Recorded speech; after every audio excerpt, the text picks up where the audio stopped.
Welcome. Hope everybody's having a good weekend. Sorry we're late getting the stream started. Let me get switched over. We do have some qualifying results that have already come in while we were running the credits. We're going to get switched over and find some drivers on track already setting some times. In the booth with me as always, Mr. Finicini. How are you doing today, Finn? I mean, it was an exciting start to get ready for the stream, but we're here, and we do have qualifying going on right now. We do have Ethan Hamlet that's already kind of got his position set with that 106.44, or excuse me, 106.14 with a 106.44 from Gabe Chavez being second fastest time. Timing and scoring right now. I'm kind of curious about our GT4 runners. We do have Stephen Wallace with a 1:15.58. Currently provisional pole with Scott Fleming still out on track with a 15:99. I know we're coming at this kind of late in the mix, but what are you seeing so far?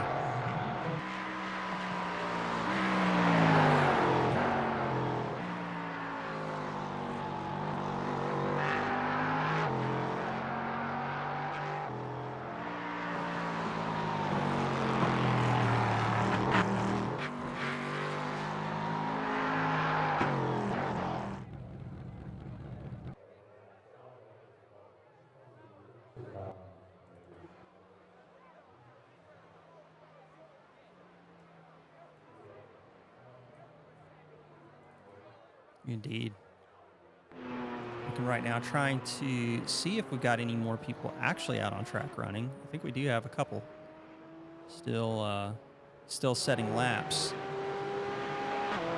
including Mr. John Newman, who's going to come across the line. We're going to see what he posts up. Currently, he's trying to chase down Jared Jones in the 34 Merc. Looks like he's going to get a 1:17.45 just right outside of reach. I mean, 0.02 of a second between him and Jared Jones. Jared Jones coming into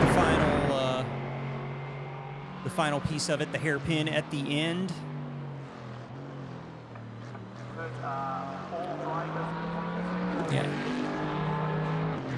Yeah, no, you were saying tight. It is tight. That is for sure.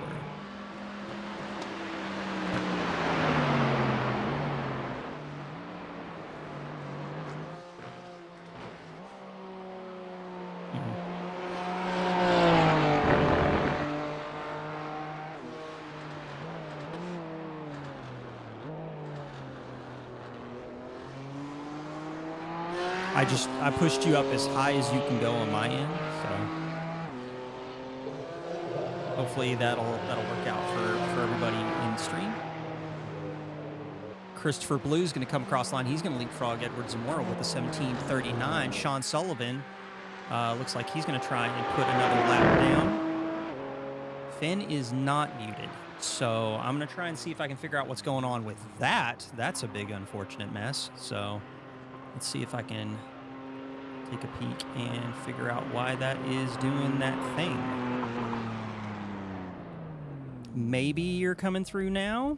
Do you want me to just keep riffing until we? Yeah, just keep talking. I mean, I'll just keep talking. People will either understand that I'm crazy that Finicini was never real this whole time. Yeah. Oh, we're good I've now. Never been Okay, real. cool. Oh, we're good. Okay, cool. I'm not just a figment of your imagination. I am, Yeah. in fact, a real human being. So Finn, this has been like a hell of a start to a stream, and apologies to the folks at home for us not having our T's crossed and I's dotted.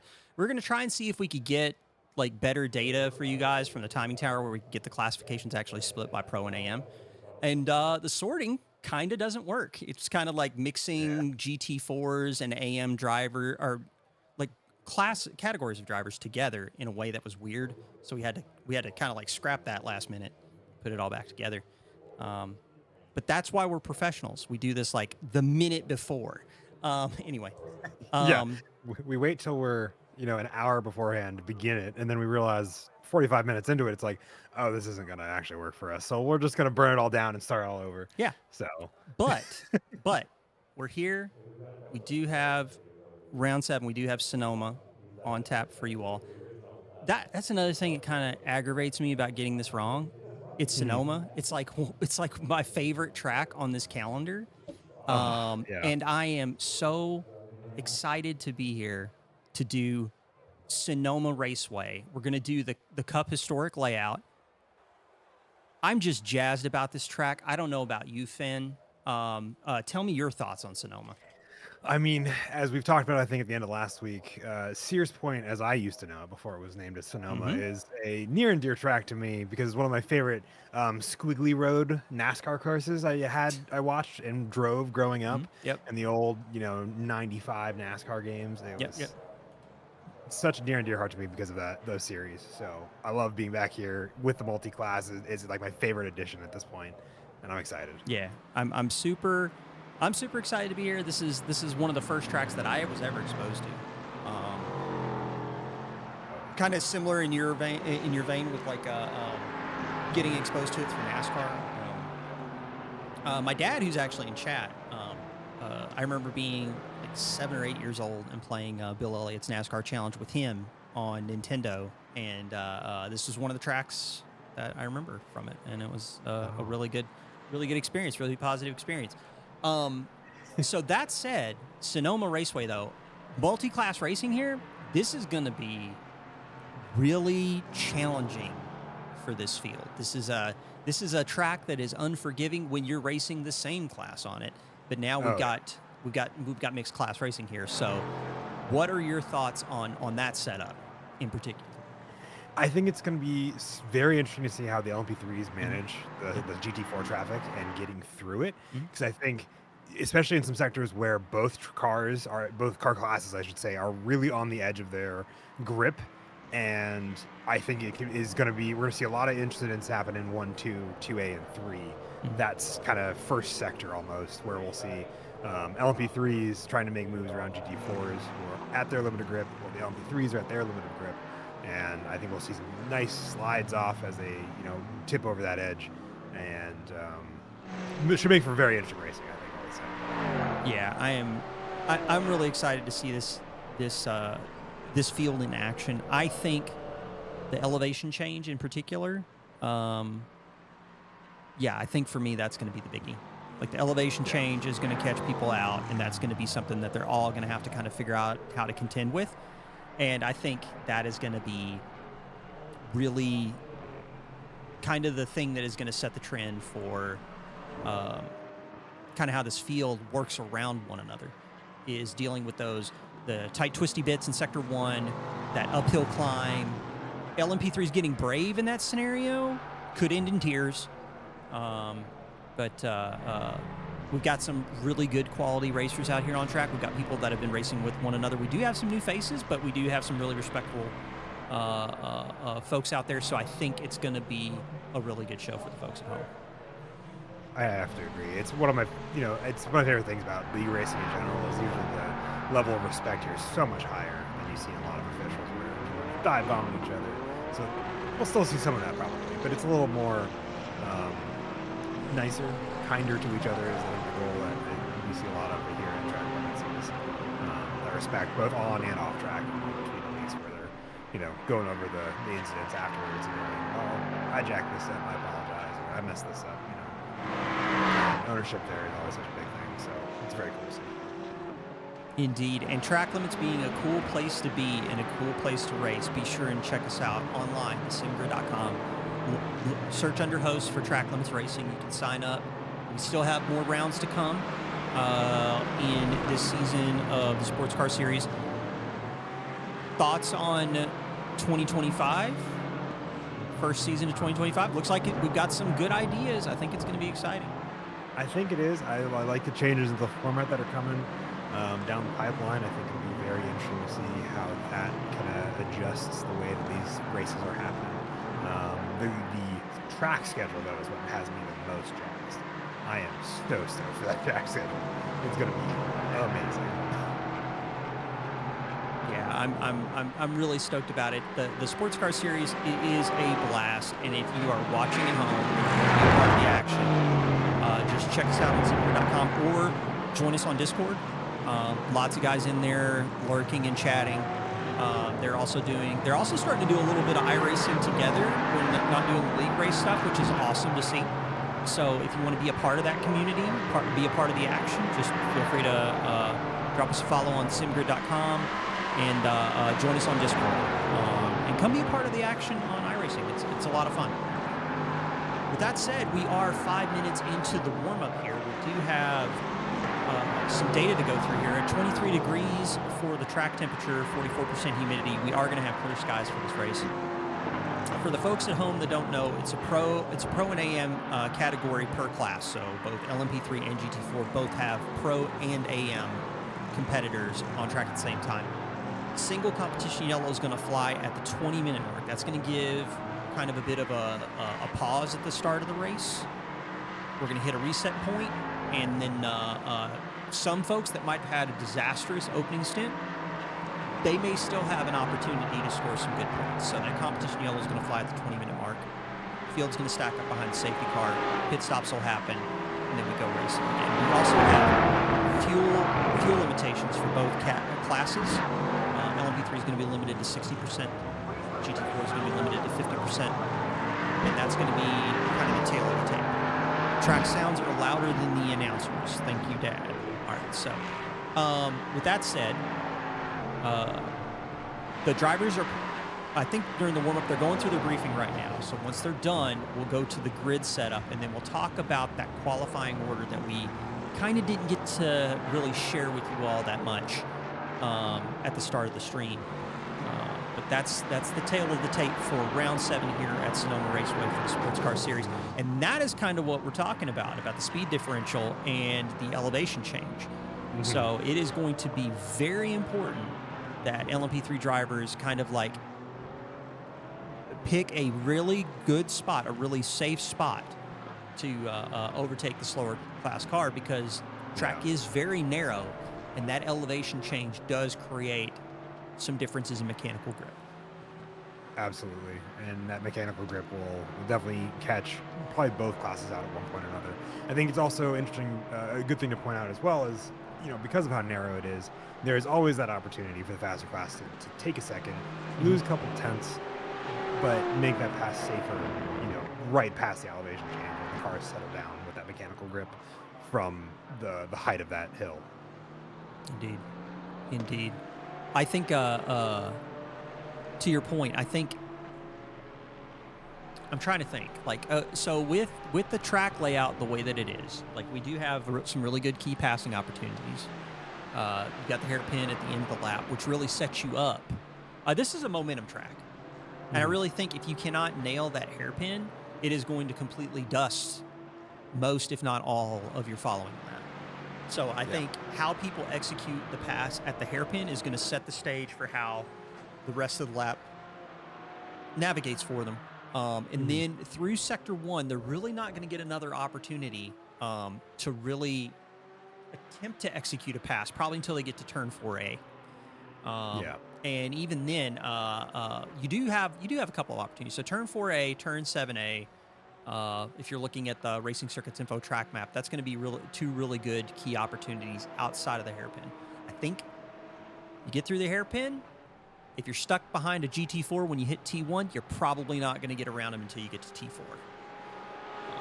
But not without killing somebody's race, either yours, somebody else's, or both in that instance.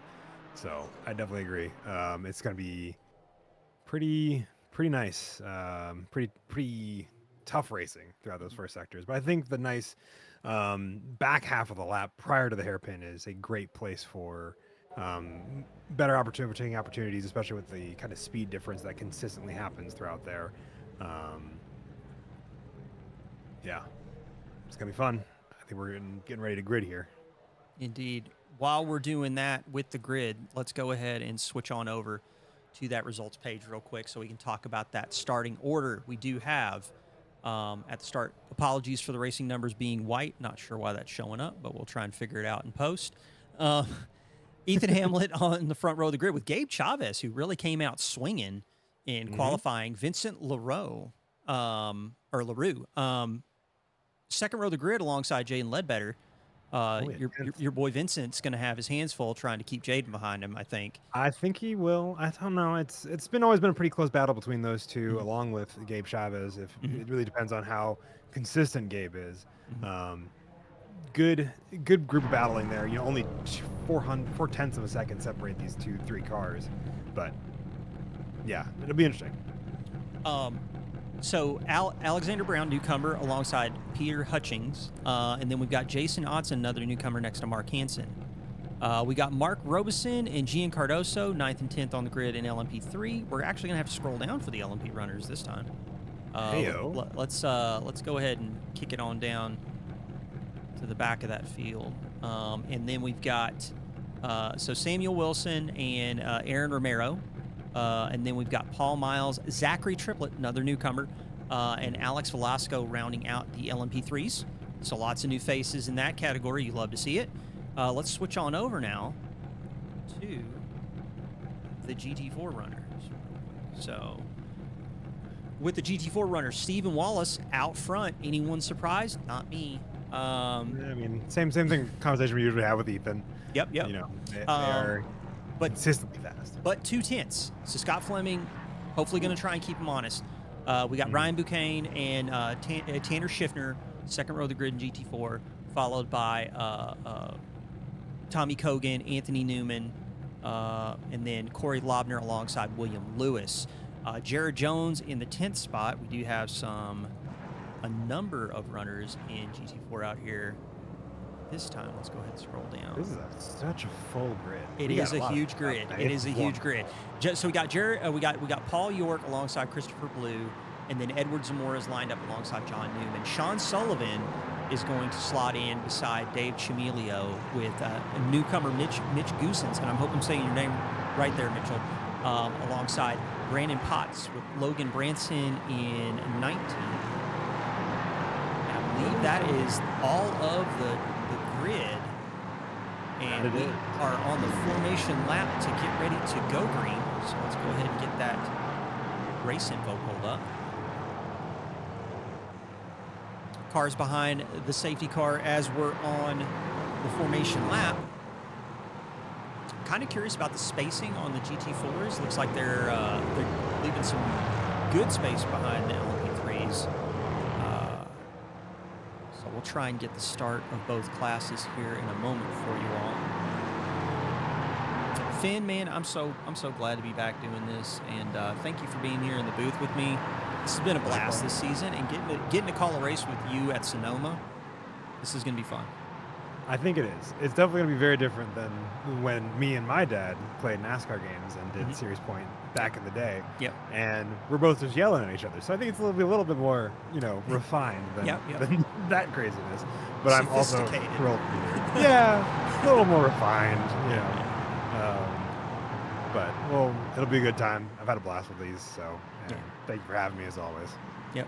Safety car is in at the start of the hairpin, so going to wait to see when Ethan's going to punch it. He's got the outside line for the hairpin.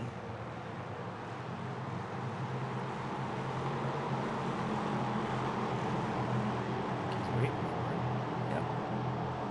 And there we go. And he gets a heck of a jump. Gabe is kind of left kind of in the clutches of Vincent as they get ready to go into turn 1 together. And side by side. Yeah, they're side by side. This is going to get spicy because those rears are going to be nice and cold. Let's go down. Actually, Vincent might have slid off track a little bit, and he was close. Yeah, that was close. Yeah, let's go to Steve Wallace as the GT4s start, and Scott Fleming's going to slot in right behind him, but Ryan Buchanan's right there. Go ahead. I was saying this is going to be a very important race for Ryan Buchanan. He is 1 point, I believe, behind, in front of Tommy Kogan. So if he gets a good finish here, it's definitely going to be very good for the points total for his rounds, because we still have to include the drop weeks, and that, having another great finish in P3, that would do wonders for him. So. Indeed. Look at that wide exit out of turn 4 as they head down to turn 7. Just a parade of cars. Yep, it is a huge parade of cars. You love to see that, don't you? So it's so good. I'm just like, there's so many battles, and I've been looking at the point standings for all these, and there's so many different smaller groups of cars we want to like focus in on over the course of this race. I see some damage and a bit of bumper flying off, I think. I mean, that's true for the standings, but the thing that's going to be tough about this, man, is we're going to have to like figure out where to slot these newcomers in with all this stuff, because now we're spoiled for choice here. We've got so many drivers out here wanting to compete in the sports car series, and to everyone who participated in this race, thank you. This is going to be so much fun to watch. Oh, absolutely. Oh, we've got some crashes. We got Gian Cardoso jump into the pits. Logan Branson also crashed, but it could be a spin. We might go back and take a look at that here in a minute, but right now we're kind of focused in as Corey Lobner is trying to chase down Tommy Kogan and stay out in front of an Anthony Newman, who is kind of nipping at his heels a little bit. I think Anthony's got a little bit better pace throughout the lap than Corey Lobner does. Remember, he qualified, I think, got ahead of Anthony at the beginning of the race, and the quality time was just a little bit slower for Corey, so he's going to have to do some defensive driving to keep that car in front of his opponent there behind him, who's definitely looking for the way by. Indeed. We've got a crazy little sandwich going on here. Christopher Blue right now. Just looking right now, he's 11th in GT4 right now, trying to run away from Paul York, and he's got William Lewis not too far up the road. But let's jump over to the LMP3s, because I think there's something very interesting to be watching here, and that right now is this man right here, and that is Mr. Jaden Ledbetter, who has Vincent LaRue in his sights, but also we'll flip that camera around real quick, and he's got a Peter Hutchings that is nipping at his heels as well. So it is game on in LMP3. That it certainly is. Alexander Brown getting good jump on really both Jaden and Vincent to up to P3. So the four of them, I think, are going to be battling it out for some good points here, in either just off the podium or maybe onto it if they get lucky. Does look like we have some more cars going off track. Yeah, we're gonna have to go back and take a look. Maybe we can see if I can pull up the replay camera on some of these other incidents that we might have seen at the start. Let's go back to Gian Cardoso's crash at the beginning, kind of see if we can understand what happened here at the start of the race for Gian. Stuck on the outside as they get ready to go into turn one. Looks like there was a little bit of a tap, and then he's just a passenger now, and he kind of can't do anything. But man, luckily, well, actually that would have been bad. The hop back on the track was like, oh, nope. Yep. It actually went kind of south. So that was unfortunately how Gian's race kind of unraveled. Logan Branson early on in the hairpin. Cooking it through there. Yeah, yep. And then a touch, and then that sends him spinning. Now, the good news is there's a really wide runoff area there on the right on the exit of the hairpin. So all he's got to do is get the car pointed straight, and he's back on track. So maybe something he can recover from when we get to the competition yellow. Over here with Brandon Potts in GT4, getting ready to go into turn one up the hill. And just looks like the rears lock up, and he's going sideways, skating right off the track. Yep. And that Keeps is, it out of the barrier. yeah, that is kind of how the race was unfolding for some people. Pretty wild stuff. We talked a lot about that 2A, 3 complex of corners being, very much on the edge of that grip. So it's going to be pretty interesting to see how, it's definitely catching a few people out as we get underway here. Got some battling here, some hard battling in GT4. Edward Zamora in the BMW. Looks like he's out here on... Oh, he's actually dealing with the LMP3 traffic that has already caught up to GT4s. So we are already in the first round of multi-class chaos here at Sonoma Raceway. Oh, that GT or that LMP3 just went off track on the inside, but I think that might have been Vincent, but he manages to keep it going straight. Yep. He's still going the right direction. Jaden's hot on his heels, so that battle is definitely not over. Yeah, we're gonna leave it. We had the camera on. Edward, let's jump on over to Jaden. Oh, looks like Tanner Schiffner almost drifted over into Peter Hutchings, but Peter just giving him the space and finds his way around through the snake complex here in Sector 3 as we're getting ready to go into the hairpin to close the lap out. And these 3 LMP cars are sandwiched together. They are. Look at the dive into the hairpin. Jared Jones is just like wants no part of this. He's like, I'm staying as far away from this as possible. And, it's definitely that thing where as soon as one car goes through, you're just waiting for the rest of them, especially if you're in that slower class. The rest of them that are right behind fighting for that position and in the class ahead of you, really trying to find that time to get them ahead. And it's just, you're like, I'll stay away. I don't want to be a part of this at this point because this just cause problems for me, for them. It ain't worth it. Big moment there in LMP3. Jaden Ledbetter has a moment in Sector 1, and Peter Hutchins able to find his way around before they get to turn 7. And he's pulling away. And Vincent, I think, lucked out of all of that because he's further ahead than Pete is. Indeed.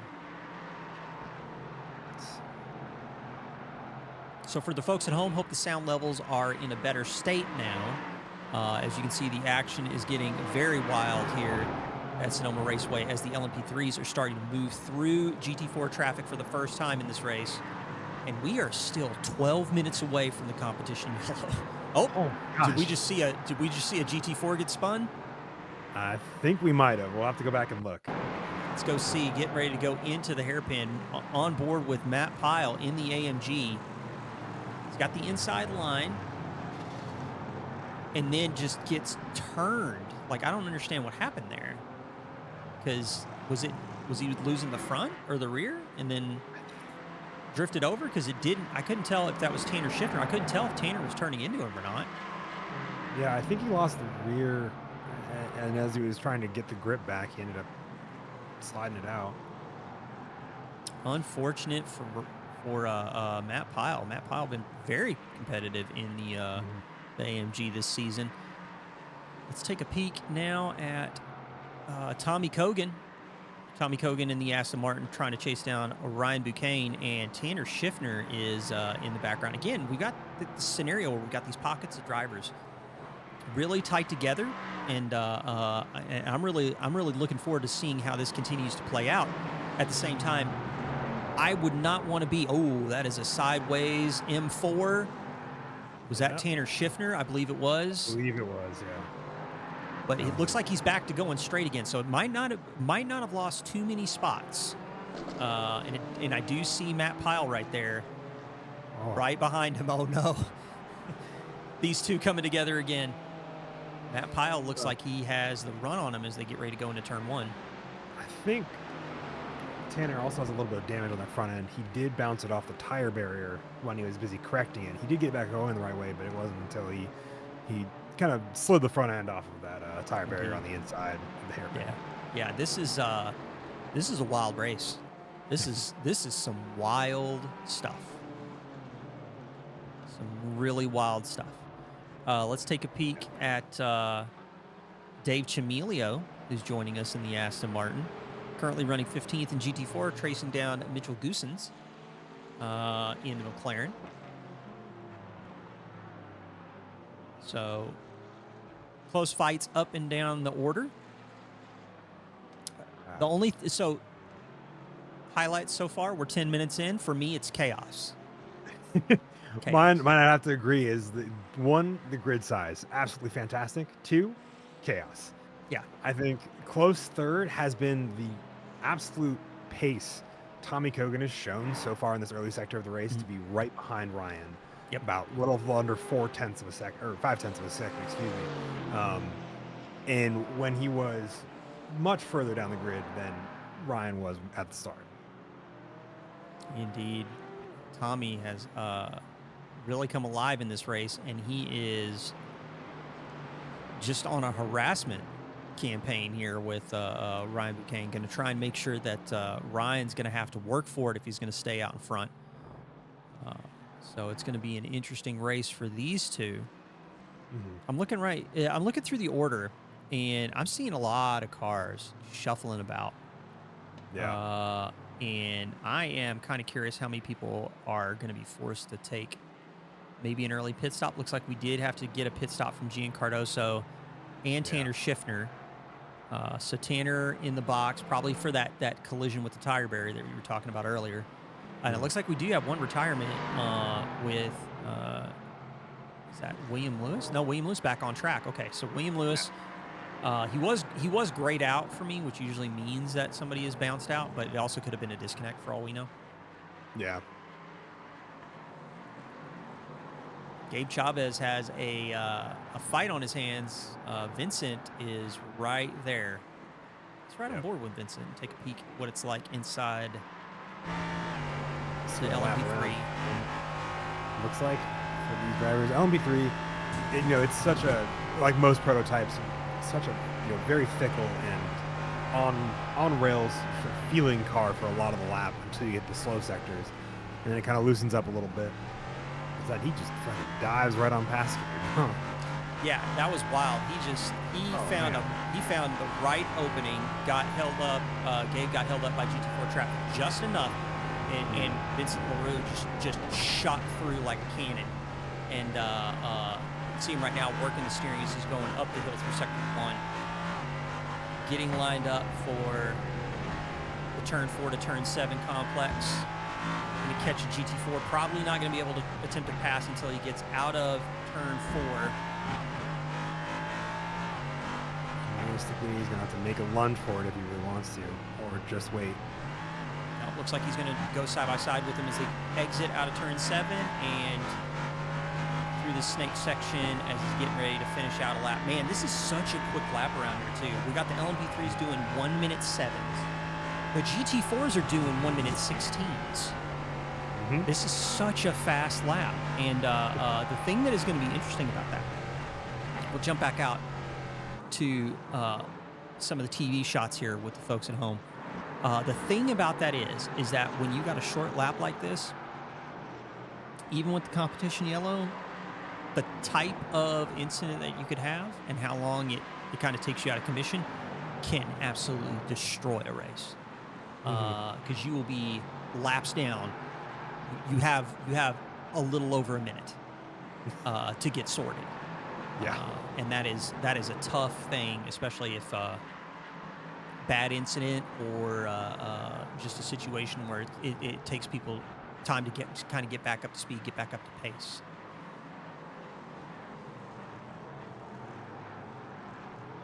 "14 minutes in, and the chaos continues to unfold here at Sonoma Raceway. Matt Pyle managing to drive around without a splitter and making it work. Every time he's exited out of that hairpin, that car has been in no capacity planted.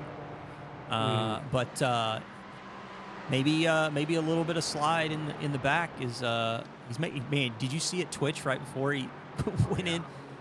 Wow. Yeah. He's going to white knuckle it all the way to the pit stops, I believe. I mean, that's kind of what I feel like the amount of time you lose here would kill any position you have. And with the downforce that these cars leverage, it will be probably a little loose, like we talked about, especially in the slower or faster cars, where that splitter really gets put to work. But since he has his spoiler on that, he's still getting most of that downforce on the rear there to keep it planted. So I definitely think he'll just be probably white knuckling it and praying, making those adjustments. That way he can, until he gets it bolted back on, probably during the competition caution where he won't lose time to do so. Indeed. Back in the LMP3 action, Vincent and Gabe still going at Gabe actually battling back on Vincent. And Alex Brown has been wrapped up into this. Yep, Alex Brown wrapped up into these shenanigans. And these LMP3s are smoking tires out of these low-speed corners. Traction control on this car is sometimes I feel more of a hindrance than a help. It can be. Man, more GT4 traffic as they go through Sector 1. Definitely got to be careful with these corners, and where they put the cars, especially as the LMP3, can really determine how much that TC utilizes and kicks in and kills time, speed, causes wrecks. Really close one there between looks like Anthony Newman and Vincent. Man, I'm telling you, this right here is going to be 90 minutes of this. Yeah. We are not going to have a moment to really put our heads together about anything. We will get, well, no, that's not true. In a little over 3 minutes, we'll get a moment to kind of collect our thoughts. And then after that's done, it's just going to be like us trying to, we're going to be running through the camera angles like a chicken with our head cut off. And nobody's going to know what we're doing. Yeah. Where is Mr. Paul Miles? Where are Paul York or Paul Miles? I'm assuming Paul York. Paul York right now is in 21st overall, but he is running 7th in GT4, and that's good. And he's chasing down Anthony Newman right now. Mm-hmm. And, it looks like he's got some pretty good pace in the Cayman. Yep.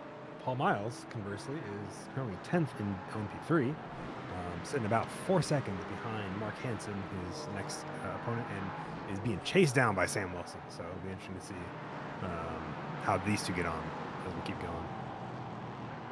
Oh boy. Navigating through the GT4 traffic right now. It is it's wild here at Sonoma, folks. This is this is some bonkers stuff. And especially as these GT4s get more spread out, being in an LMP3 or heck being in the GT4, either way, you're always dealing with multi-class traffic. And you're going to have no breaks to just kind of sit down and get some good laps in. This competition caution will bunch the fields back up, but after that, it'll be, 70 or so minutes of just navigating traffic. Watching these LMP3s navigate the hairpin, low-speed stuff really catches them out. Mm-hmm. None of that downforce that the LMP3s can utilize really helps them there, so it's a lot of that core mechanical grip in terms of the tires, keeping those cars planted and how their setups are for the suspension, helping them. This is some pretty wild action we're watching. Let's switch on over. We're looking for the closest battles that we got going on right now. We've got to check back in with Tommy Cogan, who's continuing to harass Ryan Buchanan, and more LMP3 traffic on the exit of turn 7 as they get ready to go through the Snake Complex. Tommy got held up by that LMP3. He's trying to be careful and not kill any GT4s. A very, nice thing to do, but sometimes it can hinder GT4 racing more than it helps the LMP3. It's trying to avoid traffic. So LMP3 holding up Ryan Buchanan, and now Tommy Cogan having an opportunity here as they get ready to go into the hairpin. Tommy's giving him all the room in the world. Probably compromised his exit a little bit more than you would want. I think there was no really good way to recover that after the entry, though. When you're going around the outside, and regardless of what speed you're going at, you're going to be ended up, trying to make sure you don't kill a guy on the inside. With how fast he was running into that hairpin. So it's been tight racing between the two of them. And you could see how they're I was kind of curious, why was he letting off behind Brian to that degree? Mm-hmm. And it was going uphill and had the LMP3s on the right. And now we are in the competition yellow phase, ladies and gentlemen. So let's jump on over to that blimp cam. Take a peek around the track. Where is Mr. Ethan Hamlet at? He is currently in Sector 1. And we're just going to wait and see when he catches up with that safety car. And it looks like he might already be behind it. Should be behind it, yes. Yeah, there he is, yeah. So behind the safety car. So now we are in the competition yellow phase. This is going to give those folks that had dramatic starts to their race kind of an opportunity to reset, get your mind right, get your car set up, go through the pit stop cycle, and then let's see if once the grid is restacked, what kind of action we get towards the back of both categories. But Ethan Hamlet, to nobody's surprise, blitzed off into the distance to the tune. I mean, before the competition yellow, the gap was almost 10 seconds. And but Alexander Brown is going to get another bite at the apple once we get back to the start of the competition yellow phase. I don't know if you're going to need to go down and help. With the number of cars we got, might be wild. I don't really know. I feel like it'd probably be helpful, but I'll go bug them and see if they want the assistance. Yep. So I'll be back in just a moment. Yes, sir. We'll have some fun. Yep. Ethan Hamlet peeling off into the pits as Finn's switching over to help with the race control duties. Actually, all the LMP3 drivers are diving in right now. Whole host of them. We've already got 2 that are in at the start. Maybe just looking right now, and the GT4s are starting to come around now. Quick check-in the GT4 category. Stephen Wallace, Scott Fleming. Nobody is surprised to see these 2 at the sharp end of the GT4 category. Ryan Buchanan in 3rd with Tommy Kogan in 4th in GT4. Newcomers. Let's go talk about some newcomers here. We got some. Anthony Newman right now, face we've seen a lot in GT4 here in the Sports Car Series, being chased down currently by Paul York, newcomer, running the 97 Cayman here. And Paul York actually also going to have some seasoned company in Sports Car Series with Christopher Blue behind him as well. Other folks new to the series, Mitchell Goosens in the McLaren, the 14. Currently running 14th in GT4 and trying to catch up to Dave Chamilio and stay out in front of Logan Branson. Pit entry here. Definitely don't want to goof up and get yourself a drive-through. But it looks like Stephen Wallace, Scott Fleming, both going to stay out. They did not dive into the pits during this go-round. So I'm kind of interested to see how that's going to play out.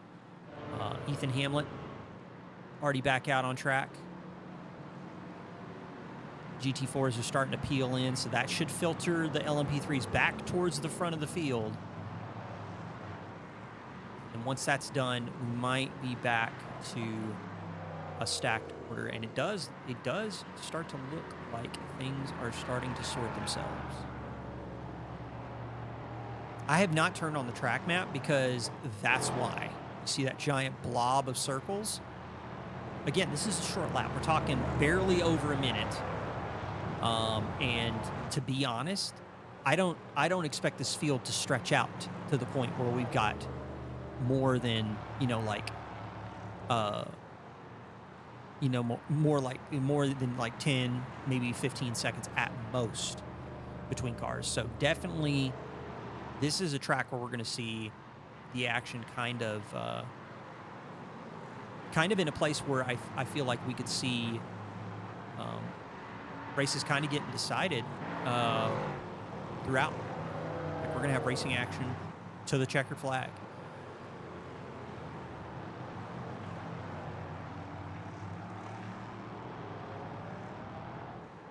So Alex Velasco deciding not to take the pit stop. So currently the leader of LMP3 behind the safety car in the 777. And it does look like we've got some GT4 traffic being given the wave around.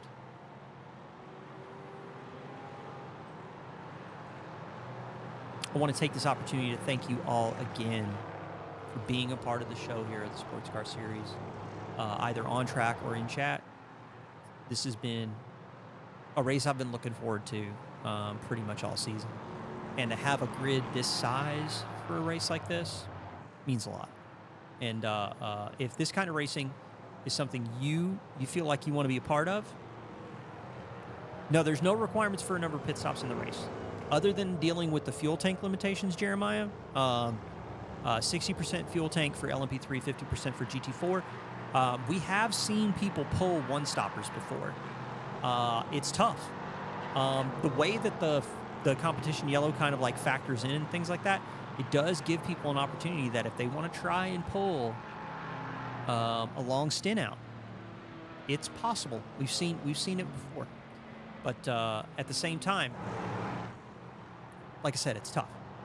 But back to the sports car series. If anybody wants to be a part of the show, be sure and check us out on 7grid.com. Search for Track Limits Racing. And also just join us on Discord. Get to know everybody. We still got a few more rounds left in the sports car series. Actually, before we get to that, let me pull up the timing tower. Ethan Hamlin in front of the LMP3 field.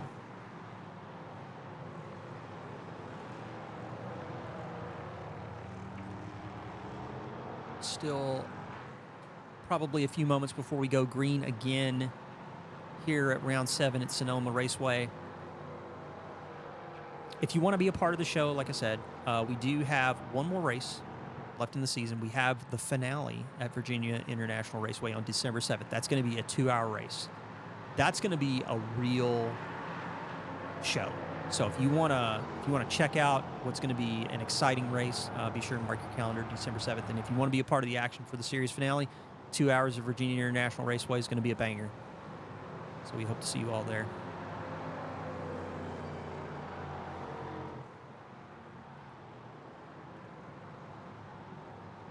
'23 viewers joining us for round number 7. Thank you all for being here.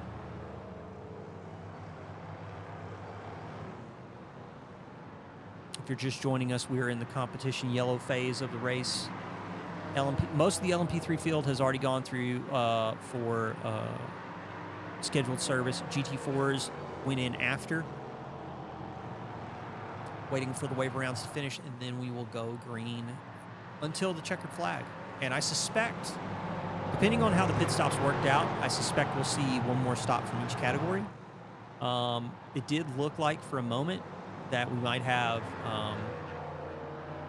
some folks trying to run long. But Alex Velasco did end up pitting, and he's going to come out in front of Gian Cardoso in 13th in LMP3. Tommy Kogan with the pit stops, actually, that's what we should talk about before we get ready to go green.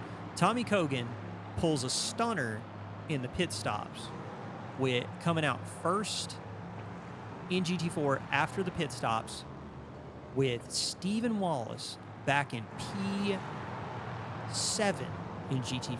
Scott Fleming in P5. With the traffic like this in this race,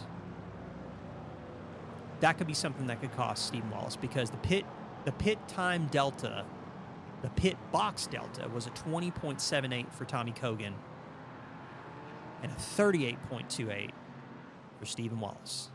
That's going to be something that definitely can impact a race, leaving 10 seconds of time on tape. That was one of the few surprises I had coming into this, when I was like, "Whoa!" Yeah, that was a long pit stop for Stephen and for Scott, to be honest. 24.78, so not a 38, but man, that was wild. Yeah. So it's going to be interesting to see how this works out. The safety car is in, it looks like, and we are going to get ready to go green with Ethan Hamlet, Gabe Chavez, and Vincent actually like right on the bumper of Ethan as we're getting ready to go green here. And man, Ethan again just gets a monster jump, but Vincent on the inside of Gabe Chavez as they get ready to go in turn 1. Good takeoff there from Vincent and from Ethan. And great attention as GT4s are getting underway. Tommy leading them off. And Tommy just blasts off. And Anthony Newman now with Edward Zamora on the outside as they get ready to go into turn 1.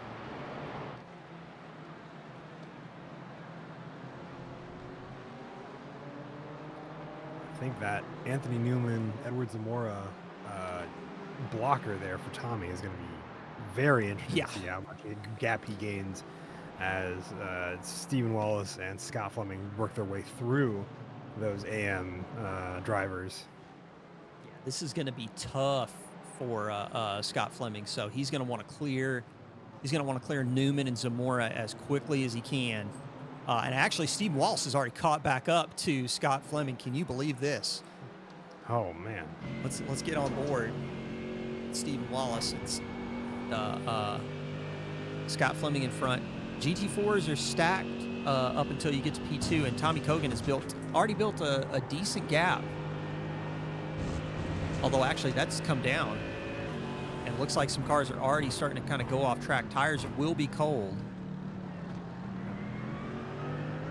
It'll at least be cool if they didn't take him in the pit stop, though. I saw a bunch of people hop up on jacks to at least take a set of tires. So that'll be an interesting sight here. And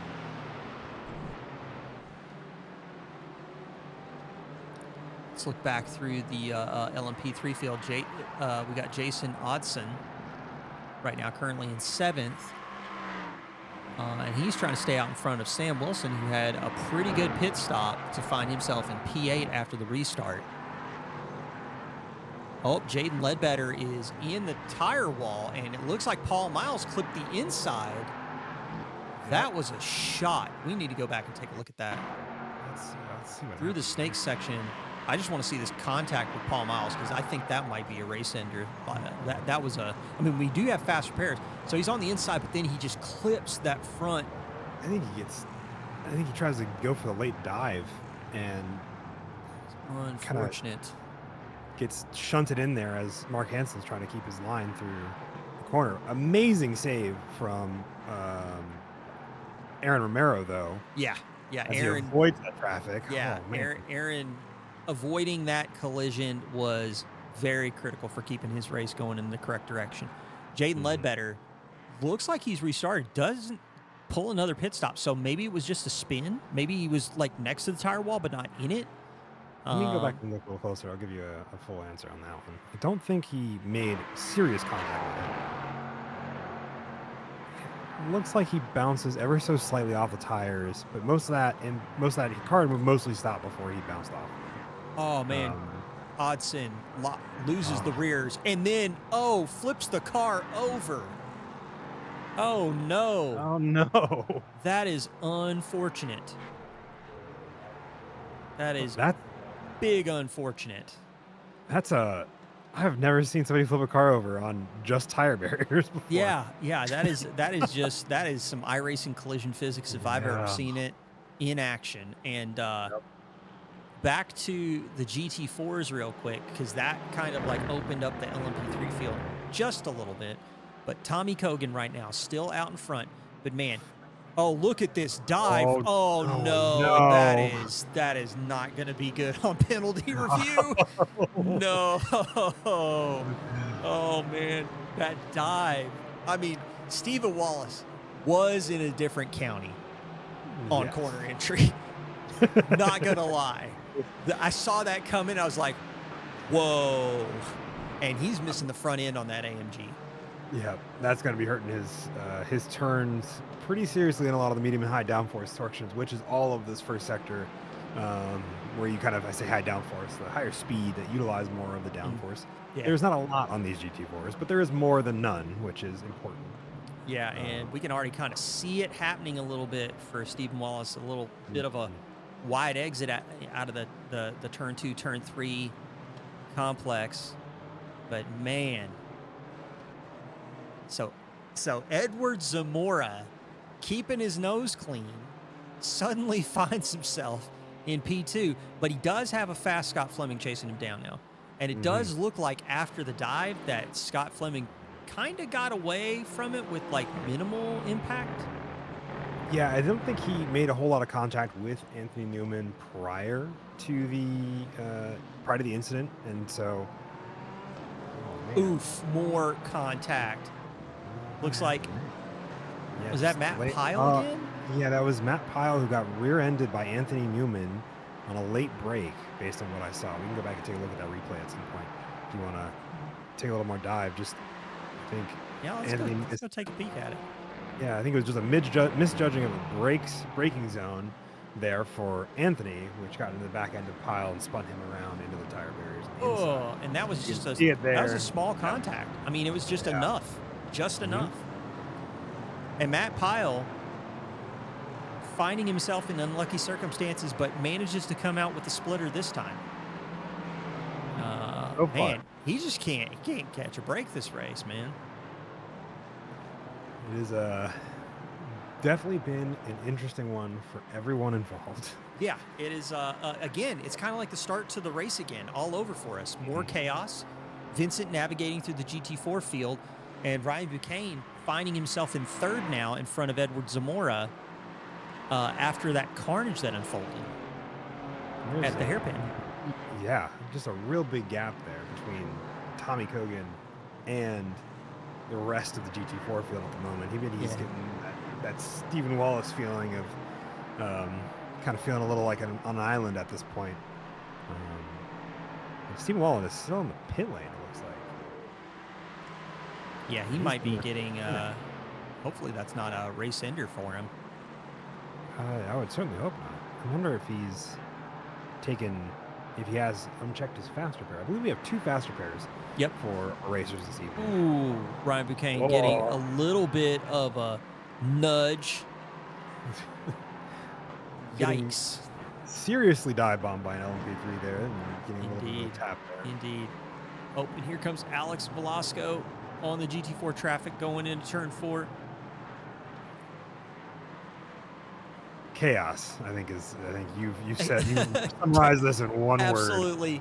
Very well. Absolutely bonkers is what this is. Bonkers. We have, looks to be 34. We had 34 cars to start, 31 currently still racing. Would you love to see that? Like, it's so good. Not seeing crazy attrition numbers with this kind of chaos out on track is definitely going to leave it. It's definitely going to make it an exciting show for the folks that hang around and watch this. Yeah, thanks everybody for hanging out with us. We got through the competition yellow. Boy, did the race start deliver. And now we're just kind of like watching as cars are navigating themselves back through a mixed class traffic. And Jaden Ledbetter finds himself in P12 of the LMP3 field right now, and he is chasing down Gian Cardoso, his teammate.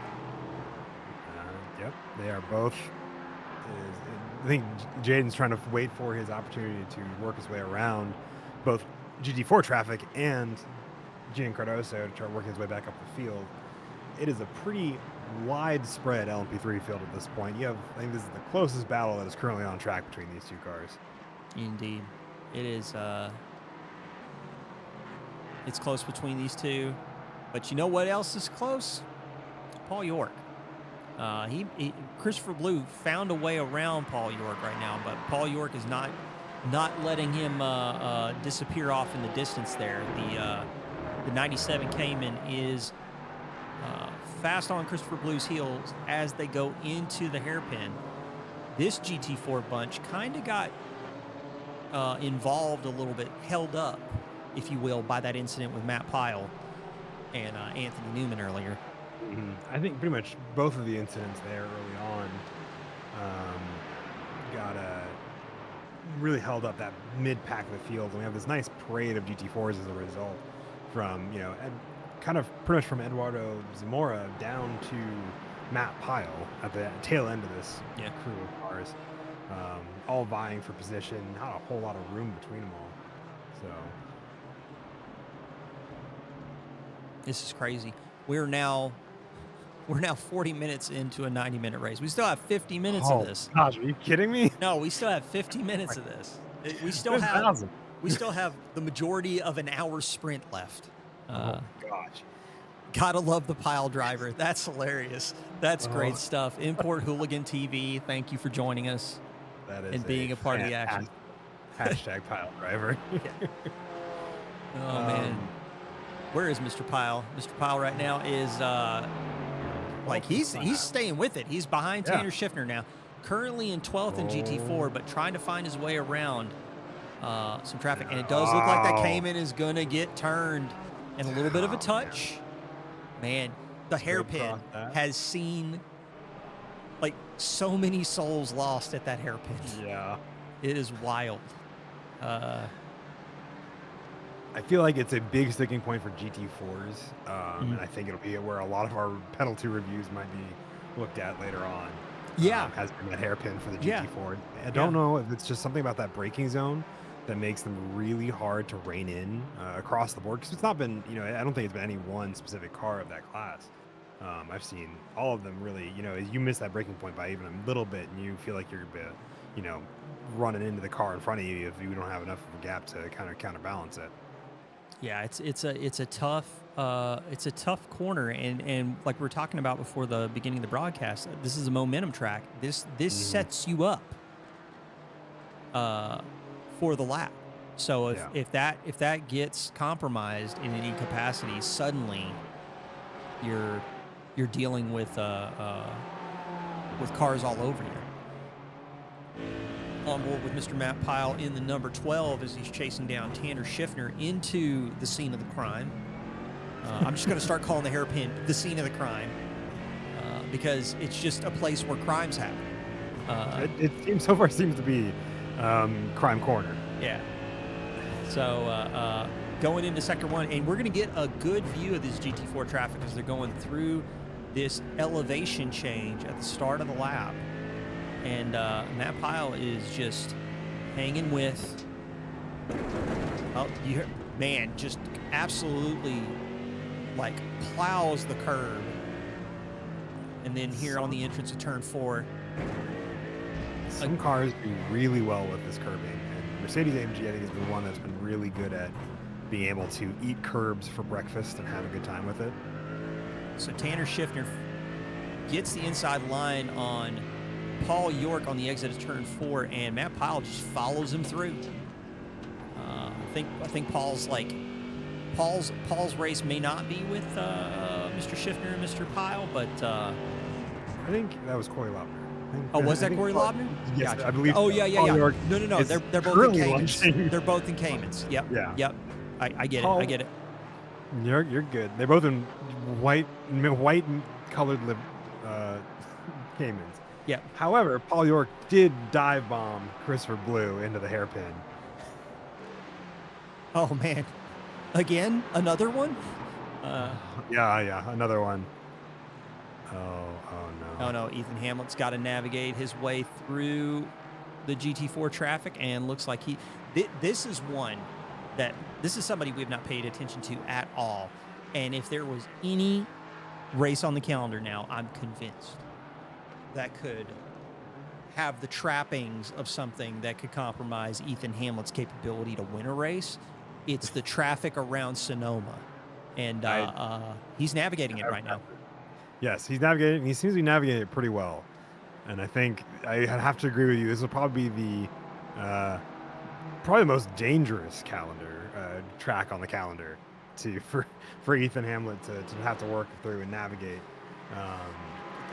But just the cars in the distance snaking through Sector 2. God. So good. I think while we've been talking about this, I think Gabe Chavez has managed to slip by Vincent LaRue. Yep.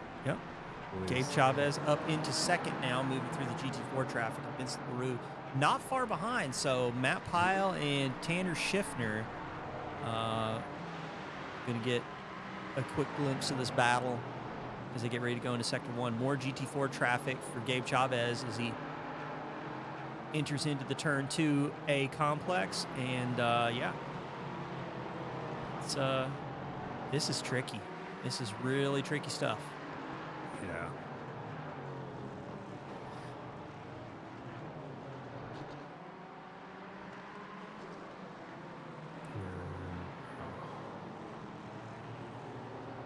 Jared Jones also in this now as he tries to chase down Edward Zamora.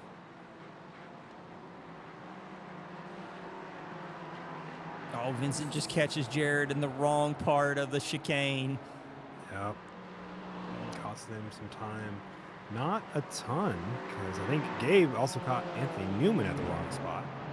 So I think they're both now deep into this braking zone for them. Oh, indeed. Vincent LaRue just goes a little deep, and Gabe Chavez able to get on the power a little earlier.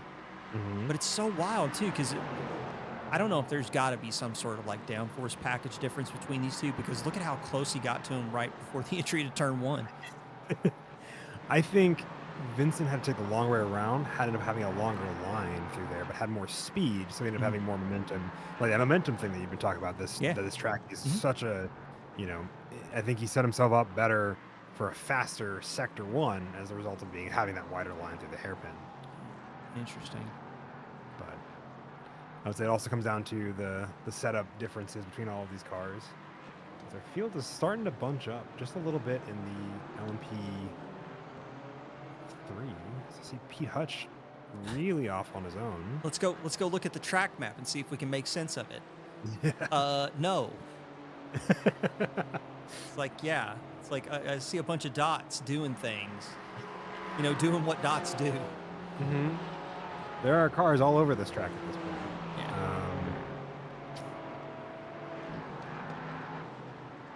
Yeah, you're not wrong about the LMP3s, man. Gabe Chavez is really getting harassed now by Vincent. That is the closest battle on track. It's fluctuating between about a half second. I've seen it dip as close to a tenth between these two. Although he does catch Tommy Kogan, who's still managing. I mean, he's got a 2.3 second gap on Scott Fleming right now. So I think we can say it officially now for the folks at home. Tommy Kogan's a threat. Tommy Kogan is a threat. I think Scott also has been a little more unlucky than Tommy has in some of these laps with LMP3 traffic compromising lines. So I've definitely seen overall a faster pace out of Scott Fleming than we saw out of Tommy Kogan since the restart. I think that in the vacuum, Scott has the pace. It's the multi-class that I think is really catching both of them out at various points, and I think it's catching Scott out a little more, which is why that gap isn't closer.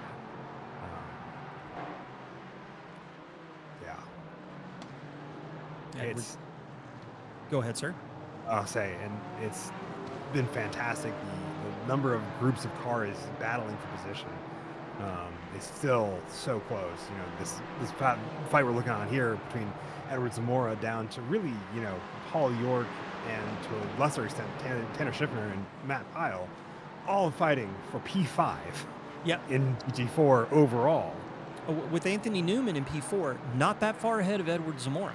Like he's the farthest away of the bunch right now, but this is one mistake away from seeing 5-6 cars just shuffle around. Oh yeah. And with the LMP3s now trying to work their way through this traffic, this is just bonkers stuff. You definitely think it's going to stretch out some of the cars. The time differences between all these cars, but they seem to be able to bunch back together really easily as the LMP3s catch each of them out in different spots, and they have to adjust their own lines for multi-cross traffic. Indeed.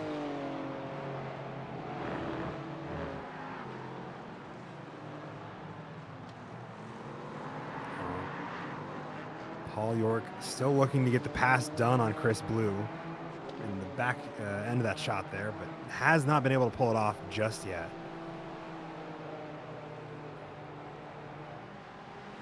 Paul York, newcomer to the sports car series, and making a statement here in his first race. And here he is on the inside. Didn't have the entry speed to really get around Christopher Blue, who left the space on the inside. And now they're going to have to go through the turn 2A, turn 3A complex as they race down now to turn 4. And like we've been talking about, those three corners are so on edge of the mechanical grip of these cars to even begin to think about making passes or setting up lines through there. You see, I think Jared Jones going ahead of Eduardo Zamora up ahead. God, this is some good battling. It'd be so fun to be in that mix, I think. Indeed. Actually, let's take a look. So we got Paul York right here. Let's actually hop on board with Tanner Schiffner right now. He's kind of in the back of this whole gaggle of cars. And let's take a look at it from his point of view as we exit the hairpin with him. And it's just cars. It's just cars. Just cars. Just so many, both, cars that he's battling for position, as well as LMP3 cars that are going past him. Let's get that nose cam as he gets ready to go over some of these bumps. What a shot, man. Oh, so good. The dunes in the background. It's just such a fun track. Could you imagine? Yeah. Could you imagine if we'd had the roller coaster in this, like the downhill left-hander? That would have been life-ending for someone. For sure. Yeah. Oh wow! Look at this. Matt Pyle making a move around Paul York and Tanner Schiffner now behind the 97. And here, I think, probably just behind him at this point, we'll hear him here as he goes past, is Ethan Hamlet having a race of his own, 14 seconds ahead of Yabe Chavez. So.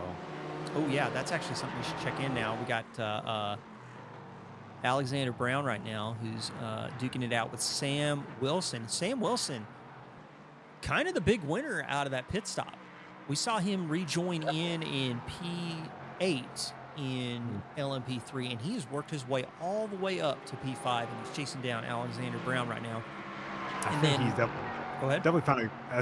I think he's definitely found his groove for this track, and it, like we talk about being a momentum track, it's definitely such a track that really benefits from finding those grooves and that tempo to really maximize on it. So.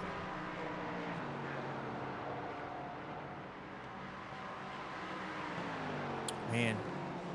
Oh, these cars are right next to one another. Oh my God. Jumping curbs, LMP3s, darting up the inside.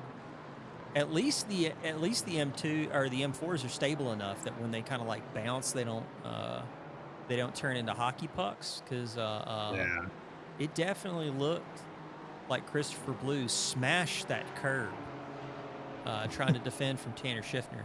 And we got a GT4 off. Is that Edward Zamora? That is. Oh, Eduardo Zamora pulled off on the side of the road. That is unfortunate. Is he going to be able to get the car going again? Hopefully he doesn't have broken steering. Oh no, I think he's got a broken right. I think he's got a broken right front. I think he's got a broken engine. I'm going to be real with you. Yeah, but it definitely looks like an unhappy car. Yeah. Oh man, he was having such a good race. Oh. But remember, he does have 2 fast repairs to get the car back up and moving in the right direction. But it's still. Yeah, and the thing is, we're at the point where I wonder, can you get to the end of this race on, what are we now? 36 minutes. Oh yeah, for sure you can get to the end of this race on 36 minutes. Yep. So if he can get the fast repair, get the fuel in the tank, and then but he had to tow, so he's going to get some. There's definitely going to be some time between now and when he can actually start putting time into the car. No, I thought he made it around. I was following him around at least. I think Jaden's having a rough time too. I think he poked a tire barrier on the hairpin, and I think his front right is also not turning. He had to tow. Let's see what happened here with Jaden Ledbetter on the entry to the hairpin, finishing his lap out. Oh, and on the exit, he just touches it just enough. Yep. And the problem is that front right looks broken, which means he's going to have no turn in. No, you can see that wheel is not making the response the way that steering wheel is turning. That is unfortunate, man. Jaden's going to pull off, and the problem is he was already past pit entry. Mm-hmm. That's one of the things about Sonoma also. That's something that you got to kind of like factor in for, is that pit entry being before the end of the lap. Yeah. Uh, In a decent amount before the end of the yeah, lap. yeah, Like, with the hairpin and everything like that. It's tricky. Uh, Back here with Tanner Schiffner as he's trying to chase down uh, Christopher Blue.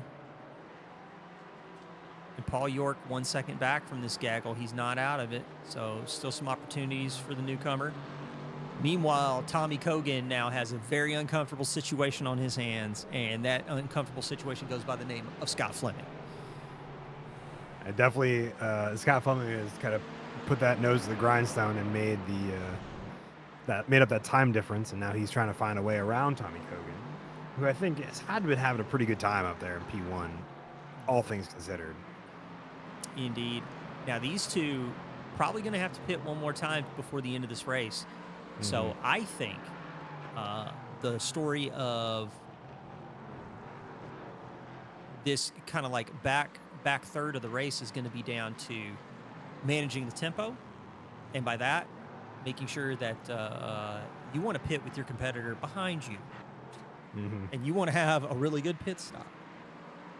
I think if Tommy can pull off another really solid pit stop like he did at the beginning, I think that'll really give him that breathing room that he was looking for. You know, it's funny you mentioned that, because Tommy Kogan just got shunted right off the road. That is unfortunate. He got loose trying to avoid Vincent as he was going by and just lost control of it. What happened here? Was there a touch? There was a slightest of ones, but he'd already tried to avoid the accident. Oh, man, that's unfortunate for Tommy Kogan, who's having such an amazing race. And Scott Fleming finds himself out in front of the GT4 field with, to be honest, nobody around. Ryan Buchanan is 10 seconds back. Jeez, yeah. Well, I guess to take his pits, Tommy will get the chance to take his pit stop a little early. That is unfortunate. Yeah. So the LMP3 field has stretched out, but by stretched out, I mean we still have a pocket where from Gabe Chavez down to Alexander Brown, we got an interval of like what, 5 seconds, like between them. So it is still the podium in LMP3 still a lot to play for here. I think that last pit stop will really determine if they get closer or farther apart from each other here as we get closer to the end of this race. Jaden letting us know that left front was shot and he broke the front of his car. That is unfortunate, Jaden. Jared Jones pulling the trigger early. We've got a number of GT4s actually coming in early from the looks of it. We've got Sean Sullivan. We've got Jared Jones. Right now, Gian Cardoso pulling the trigger on his pit stop. We are definitely within the window for the final stop to be taken at any point for any of these cars, I think, at this point, in order to really make that final stop and then carry on to the end of the race and try to make up some time there with these pit stops. Tuning back in with Tanner Schiffner as he's trying to run away from Mr. Paul York, and he's got some LMP3s moving through. A couple that are being very generous to him. Yeah, that looks like that is Mr. Velasco.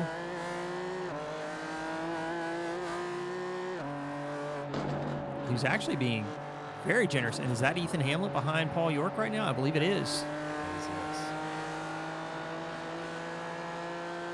This is some good stuff. This is some good racing.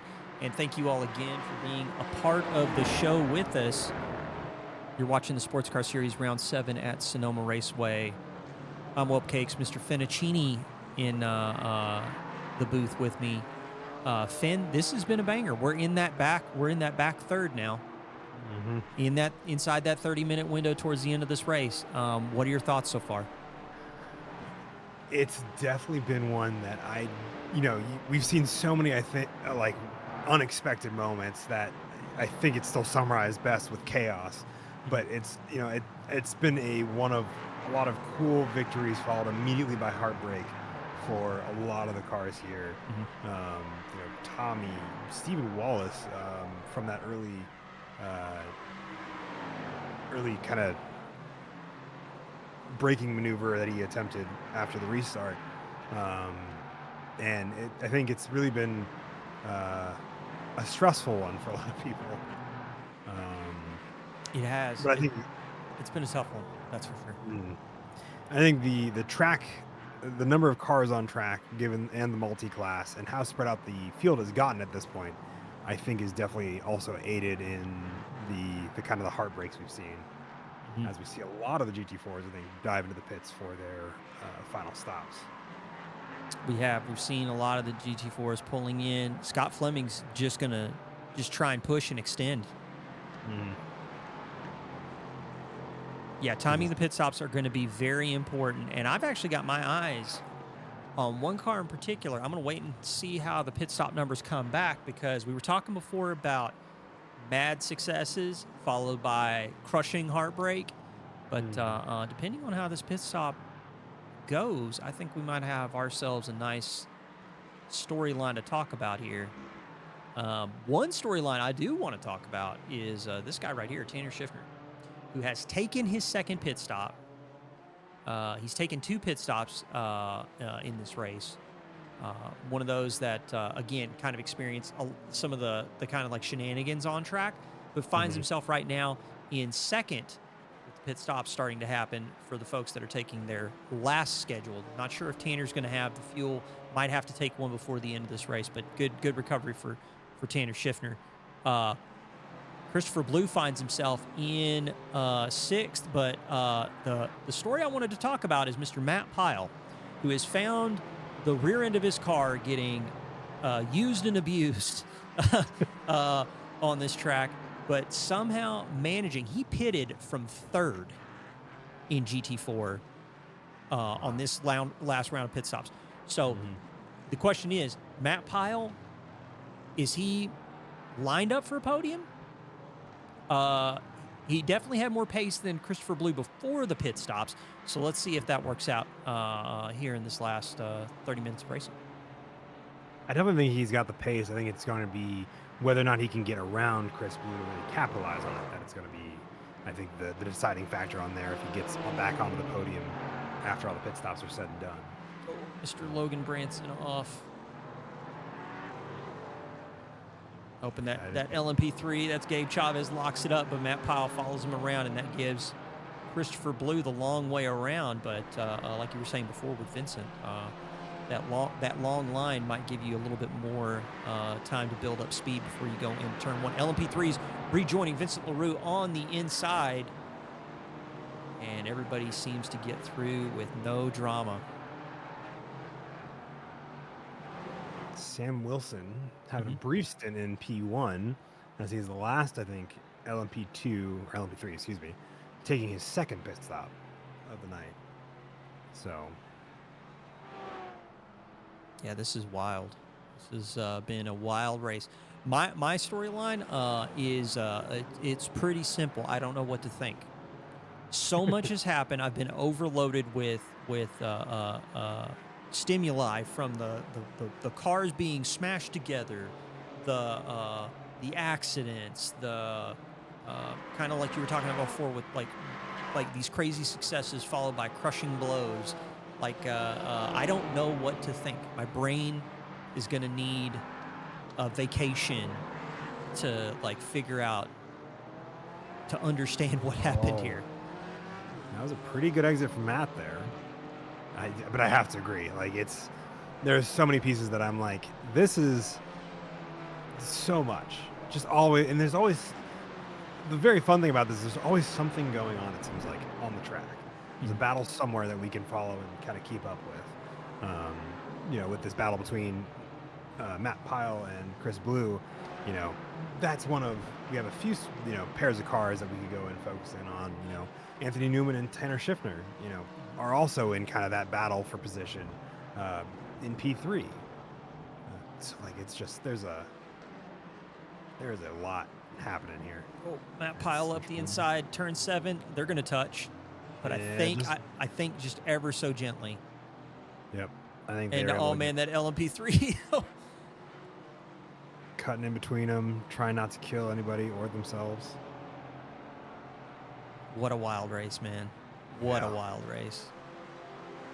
Looking at some of the point standings here, I'm trying to figure out where these cars will, how these cars will affect their finishes, will affect the podium standings for a lot of these groups. The only one I think that will probably not change a ton will be the LMP3 Pro category, with Ethan Hamlet, going pole to first every other race this season. I don't expect it to change this race. It's possible, but definitely some good battles there for different spots on the championship side of things. Ryan Buchanan, I think, we haven't talked about him much since the restart. Probably going to extend his lead on Tommy after Tommy's unfortunate incident with Vincent that pushed him out of the lead. But he is definitely making a comeback and has a lot of plans to get as much points as he can to make this week hurt a little less, I think. Yeah, we're on board with Ryan Buchanan as he's going into Sector 3 right now. And again, he's kind of running a lonely race. Like you were saying, 17 seconds behind Scott Fleming, 4 seconds ahead of Anthony Newman. And in terms of last lap pace, they're running comparable stuff, so they're kind of like frozen with respect to one another where they are on track right now. It's really going to kind of come down to like how the traffic kind of like affects their luck a little bit. But yeah, that's a good race for Ryan. Good race if he can extend some points. I did not want to see Tommy's race kind of end that way. And Tommy actually, after the accident stopped, I mean, he's sitting P7. He's right behind Matt Pyle now, and he's moving through the field at a pretty decent clip. Both him and Matt Pyle stuck behind Christopher Blue, and they're both lapping consistently at almost a half second faster than Christopher Blue. It's just down to the traffic, what it's doing to him. It's wild.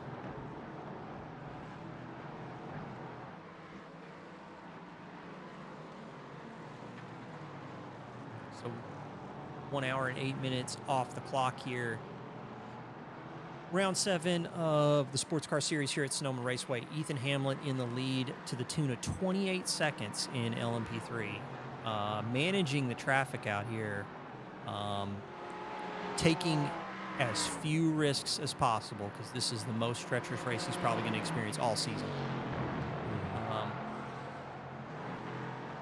In the lead of GT4, Scott Fleming finds his way in the lead after some unfortunate incidents on track with his competitors and other classes.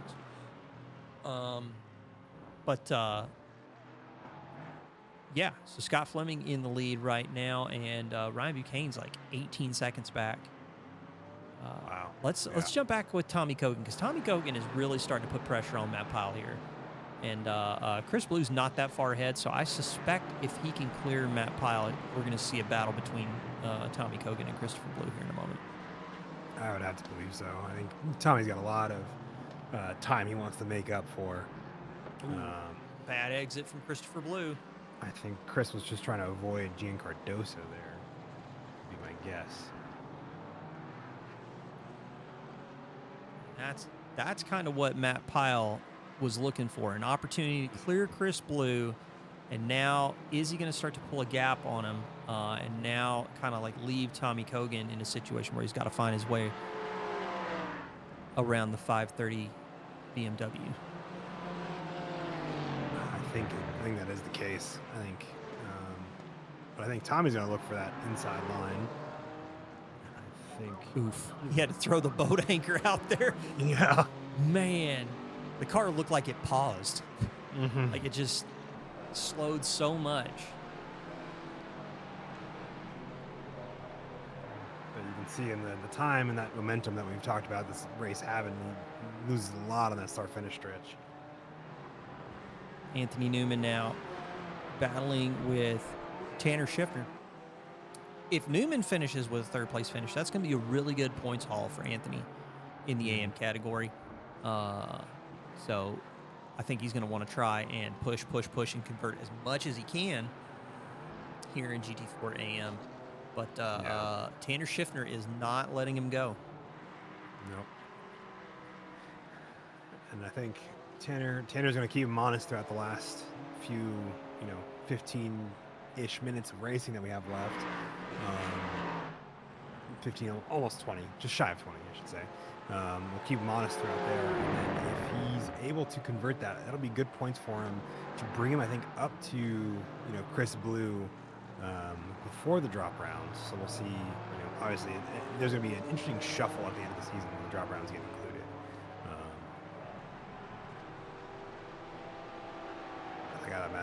I imagine Anthony's probably having a pretty good race as a result of this, and despite the incidents that he's been a part of, both on the receiving and giving end of those incident points. I would be pretty happy, I think, with P3 in the AM category after a race like tonight. Indeed. Just taking a peek through the data. Gabe Chavez trying to navigate the GT4 traffic here, and this is what is costing Tommy Cogan some time behind Chris Blue. It's less about Chris Blue and the pace difference between himself and Tommy Cogan. It's more about the LMP3s when they're moving through the field, and kind of like how they're navigating this situation. It's tricky. LMP3 field has kind of stretched out. Closest competitors right now, Jaden Ledbetter and I believe Gian Cardoso. Alex Velasco. No. Excuse me. Yeah, Alex Velasco behind Jaden Ledbetter, and you can see him right there in the distance as he's clearing some GT4 traffic right now. Looking through, again, the real close battles to focus on right now: Anthony Newman, Tanner Schiffner, Christopher Blue, Tommy Cogan. That right there is kind of the meat of what we're going to be following until the field kind of solves for that. And then we're going to ride the remaining 17 minutes of this race all the way to the checkered flags here at round 7, Sonoma Raceway, the Sports Car Series. We're almost there. Finn. And then I'm gonna go dunk my head in a bucket of water. I think. I just want to take a cold shower after this. I feel like I feel like I do more work in this booth tonight than I did in the 3-hour enduro I did last night. Man. This is nuts. That, like, the word that I would use to describe Sonoma for me, trauma. I feel like I've experienced trauma. Oh my gosh. It is. It's wild. It's just.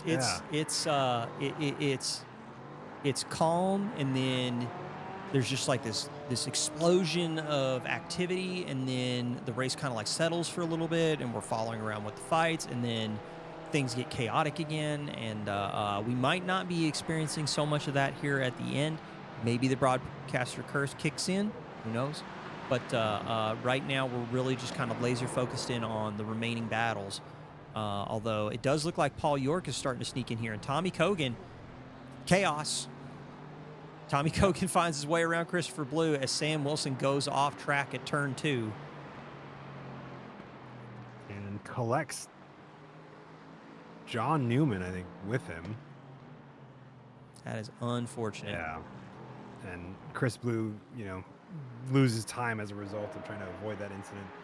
And Tommy free to try to continue to claw back some of his points that he was looking to get at the end of it, being in the podium spots. He's got a lot of ground to make up in not even 15 minutes. Oh, yeah. Actually, more specifically, almost exactly 15 minutes. Yeah, it is. It's going to be tough. Paul York, first time with us, chasing down Corey Lobner for P8 and GT4.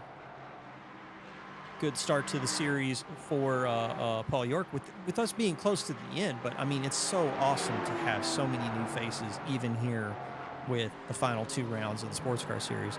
And for the folks that want to tune in and catch the series finale, 2 hours of the Virginia International Raceway.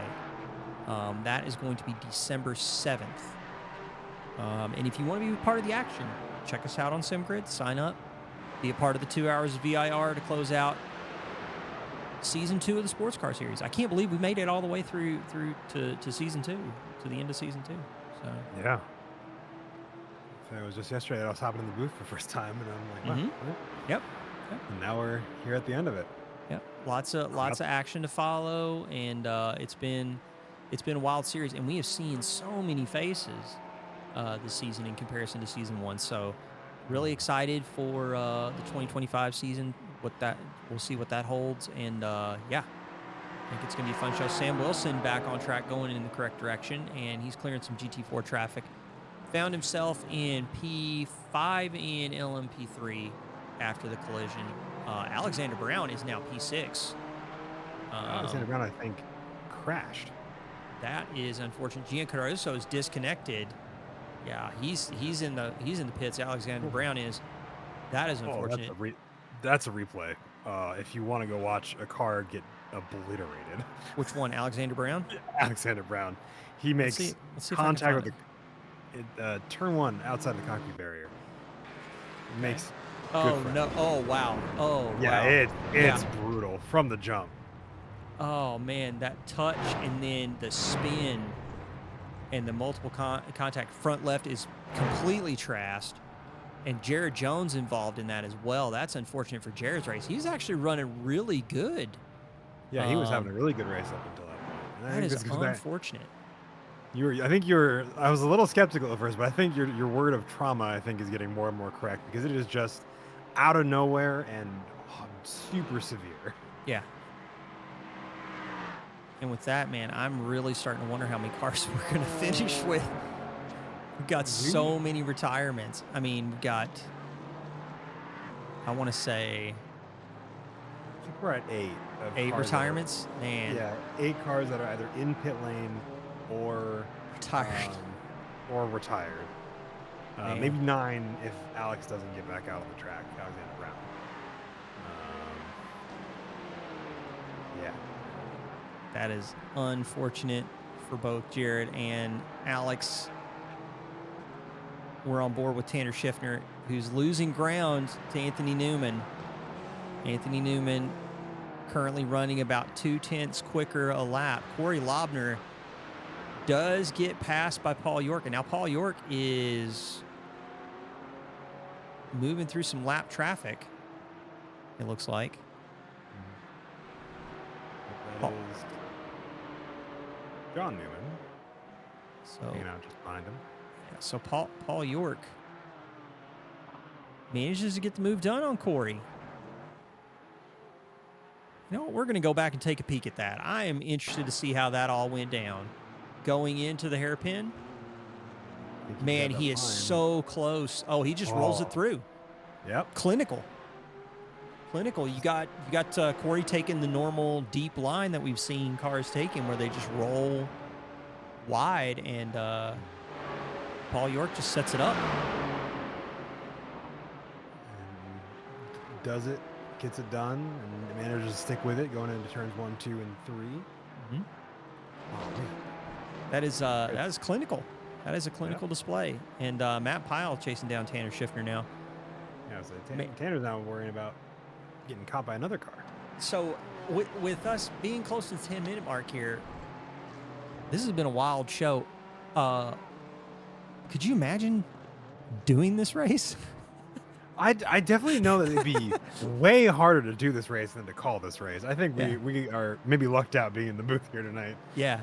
I definitely think I would be exhausted. Yeah. I think I would have been exhausted at the competition yellow. I think I would have been a puddle in my sim rig.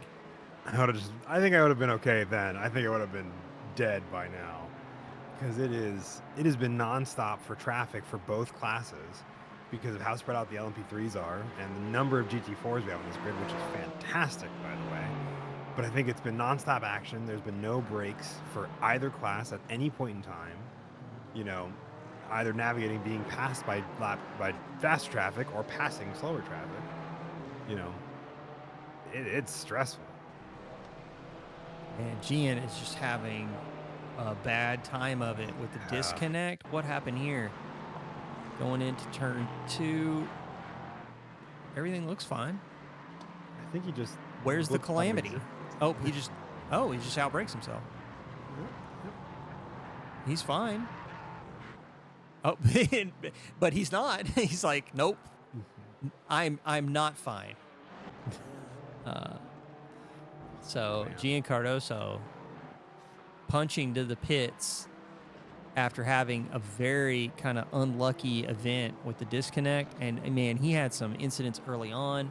He got the touch into turn 2, turned into a passenger, managed to dodge some significant contact after being just kind of like even holding his brakes, he had no hope. He just skated back out onto the track. It's been a rough one for Gian. Yeah. I think it's been a rough one for a lot of people on this grid.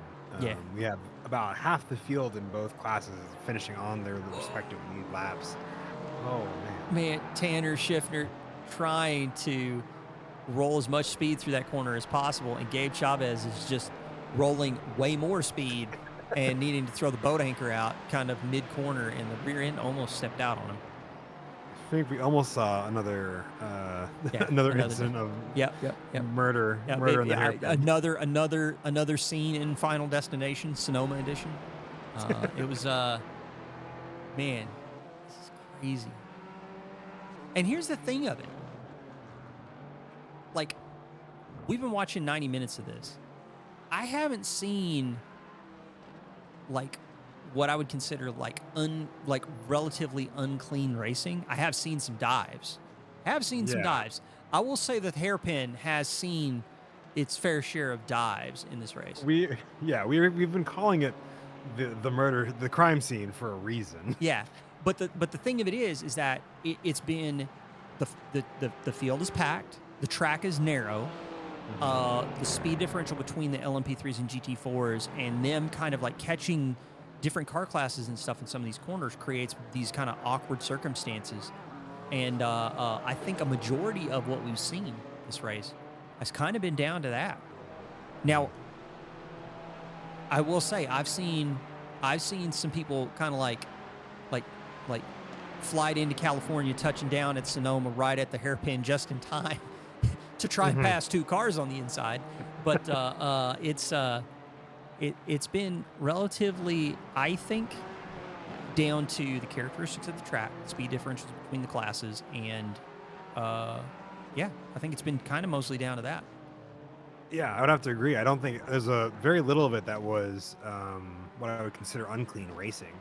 I think the one exception to being the kind of the dives we've seen into the murder scene. But I think otherwise it has been entirely down to that pace differential. I think also the decision making and the moves from the LMP3s and reactions from the GT4s that have really been any of our cause of like the heartbreaks we've seen. I don't think it's been unclean racing or any malicious stuff. Thankfully, we've had otherwise great racing. I think we've had tonight. Yeah, it's been a crazy show. It has been a crazy show. I feel like I'm gonna need, like I said, I think I'm gonna need a vacation. I think I'm gonna need a mental inventory before December 7th, because man, there's just too much to focus on. There's too much going on. It's all crazy. We've got this fight heating up between Peter Hutchings and Alex Velasco. Peter Hutchings just throwing it up the inside, and that car is ready to snap out from underneath him, but he just wrestles it through the hairpin and finds himself in front of Alex Velasco. And then go back to Anthony Newman. We've got a 3-way battle now for P3 here in the closing stages. We got less than 5 minutes. Sean Sullivan is chasing down John Newman for P11. Oh man, are they gonna go 3 wide going into the hairpin? Oh no, I don't know. I don't know, man. And then an LMP3 shows up onto the scene. God, they are gonna go 3 wide. And Anthony's diving into the pit lane. Anthony's like, no, no. We're not doing this, guys. No. Anthony Newman pulling into the pits, and I don't know if that's going to be like a splash and dash or what. I'm trying to figure out what happened. Yeah, I don't know. Why he's going through? Maybe a drive-through, because I haven't checked. Nope. No, off tracks are fine. He's pulling in the pit lane. I think he just needs a splash. Yeah, that is wild. So that means that's going to leave Tanner Schiffner and Matt Pyle now. And you want to talk about somebody who's closing at a rate of knots right now with this battle? Tommy Kogan. Tommy Kogan was over 4 seconds behind a couple laps ago. Last lap for him wasn't really that big of a time gain relative to Matt Pyle, but when you compare it to Tanner Schiffner, who ran a 16.56, that's 3/10. It's not enough really for him to get in the mix by the end, but with the traffic kind of what it is, you never know. Oh. You know, that battle we were talking about just a moment ago with Sean Sullivan and John Newman, that came to a rather rapid close after I think Netcode collected Sean Sullivan as LMP3 went by. That is unfortunate for Sean Sullivan. It is definitely a race that some people are gonna want to forget, but I don't think you could ever forget this race. This is going to be burned into your synapses. I think it's I think this isn't so much a race as it is a life event, a qualifying life event. You could actually change your insurance after this race. Tanner Schiffner bouncing over the curb. Matt Pyle right there, and then we've got Mark Hansen. Yep. Mark Hansen decides to almost do a kickflip over the curb.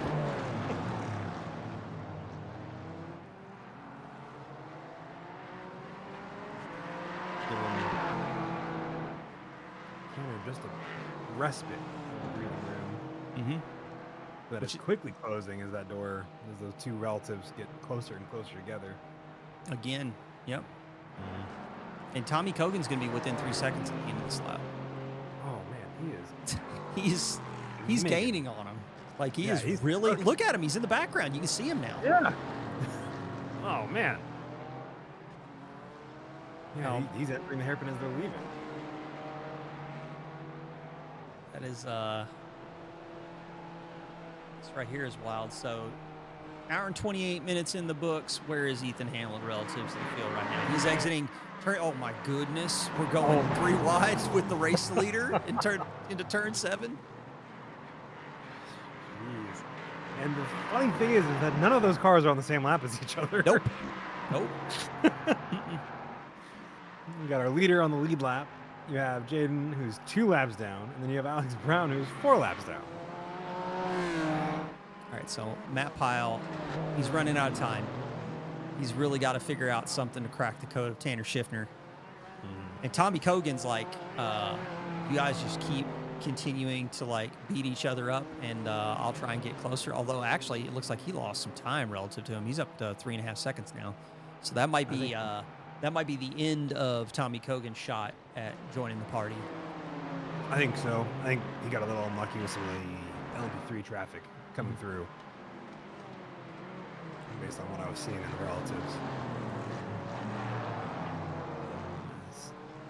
Alex Velasco cooks in the background.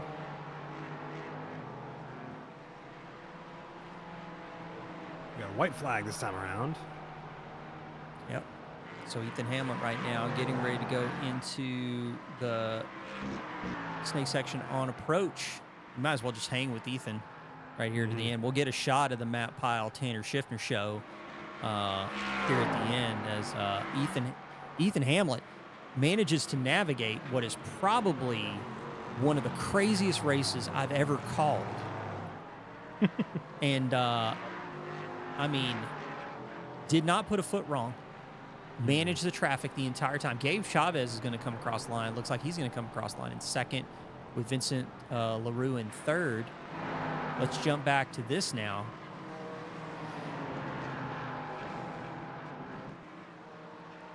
I think Scott Fleming is about to come across the line. No, he's already come across the line. He's finished out. So Scott Fleming's going to take the race win. Matt Pyle, he's got nothing to lose. Oh, oh no, and goes wide on corner exit. Tanner Schiffner is going to skate his way onto a podium. But Matt Pyle finishing P4 with the drama that man's seen this race. That is not something to discount at all. So Ethan Hamlet, LMP3, Victor with Gabe Chavez, Vincent LaRue rounding out the podium. Sam Wilson in fourth, Mark Hansen in fifth, and Jaden Ledbetter, even with the drama he's seen, finishes the race in sixth place. Scott Fleming on top in GT4 with Brian Buchanan, somebody we haven't talked about that much at all this race, with a second place finish for Ryan Buchanan. He's going to be so excited about that points haul. Tanner Schiffner getting that third spot. Held off Matt Pyle to the wire, and Tommy Kogan recovering up to P5 after losing the lead of the race. Heartbreak for Tommy Kogan. Fifth is going to be cold comfort, but man, let me tell you, it's definitely a lot better than ending your race. Absolutely. Finn, I don't know what to do. I don't know how to end this. What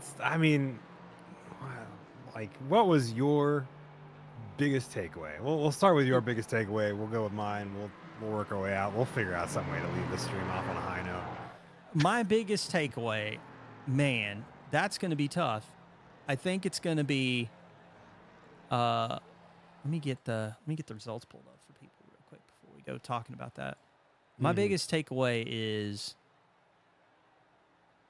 man, I really want to have more races on tracks like this. I know it's chaos. I know it's wild, but man, I don't know how to describe it. It's yeah, it's just something else. Yeah. It's just something else. I don't know how to really go about explaining it. Man, I really wish these numbers were not weird, but Well, it is what it is. Yeah, this was a wild race. The traffic difference, the narrowness of the circuit, the size of the grid. I mean, we started the race with 34 cars at Sonoma. For multi-class racing, that is nuts. But at the same time, too, like I am so happy that everybody that participated showed up for this one. For me personally, this was a fun race to call. And Jaden's saying it's still better than Olton in Discord, which I'm gonna go out and say you're right on that. You're right on that. But Olton still holds a spot in my heart as well. So watch it, sir. Finn, your thoughts on what we just witnessed? I would have to agree with you. It's a lot of fun. It was probably, also echoing words that you said, but in my own spin, definitely the most busy race I've called to date. There was just something happening always. And I think it was fantastic as a result. The tight circuit made for passing to be something really that had to be taken very seriously, even more so than it usually is. Like, it was just, yeah.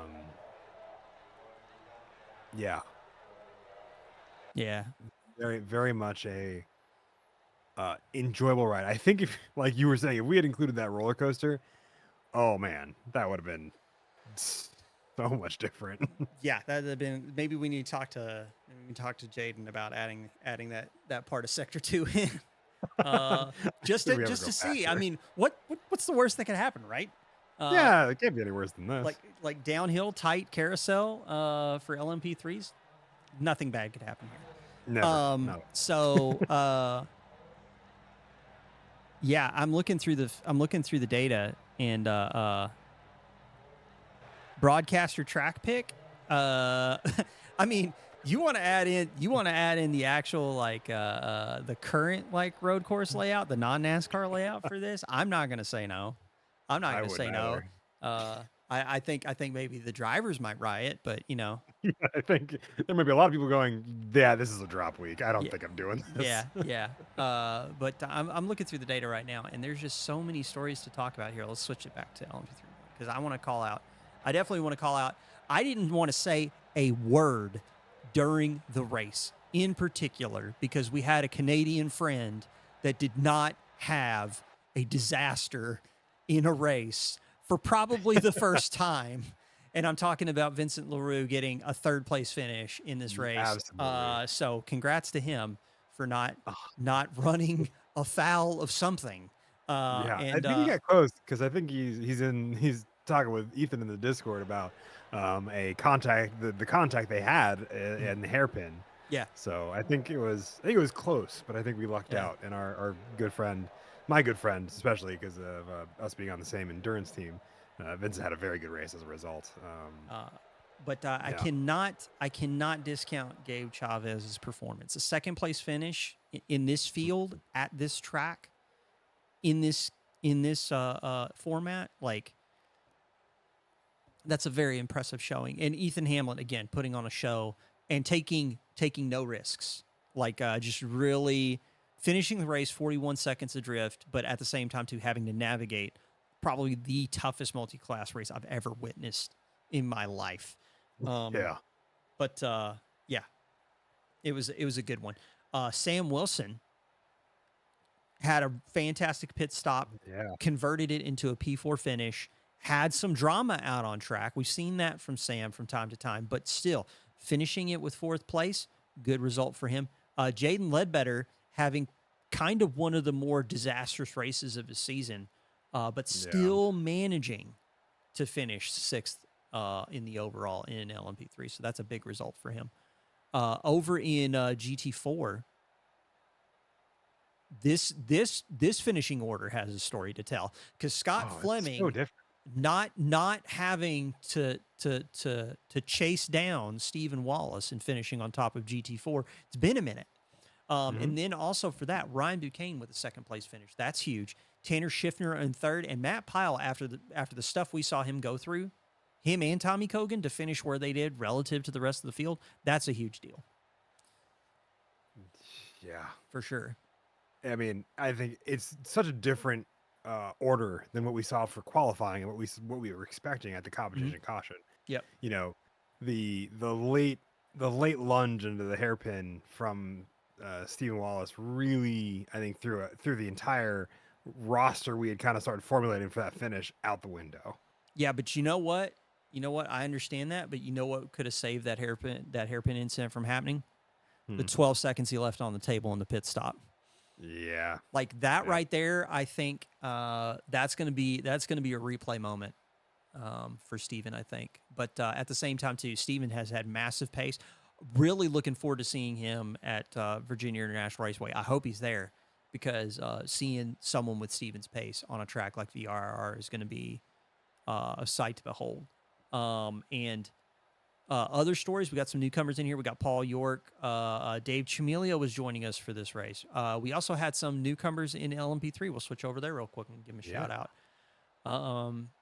Alex Velasco. We had Alexander Brown, Aaron Romero, a whole host of folks joining us for round 7. We will hopefully see them again for the series finale.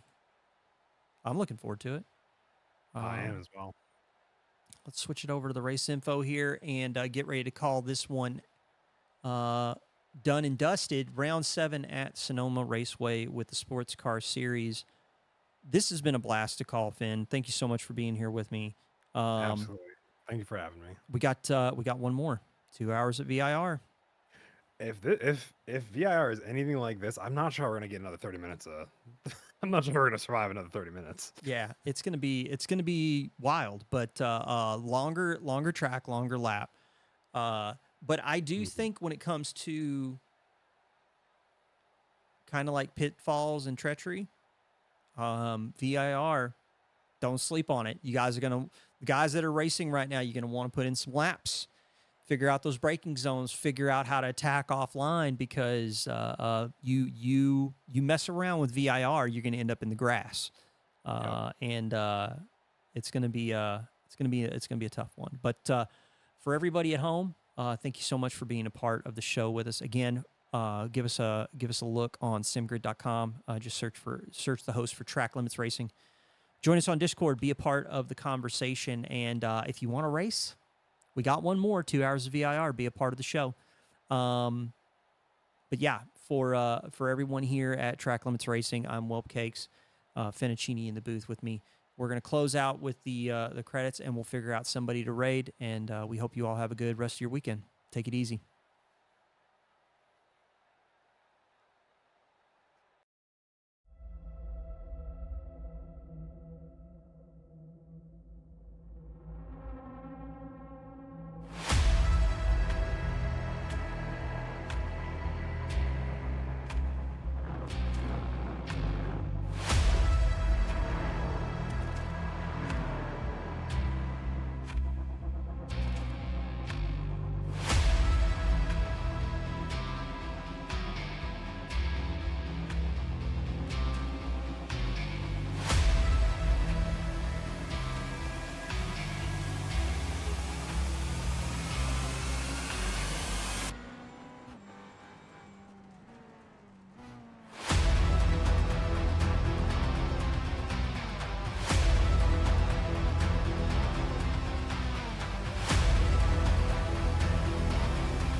It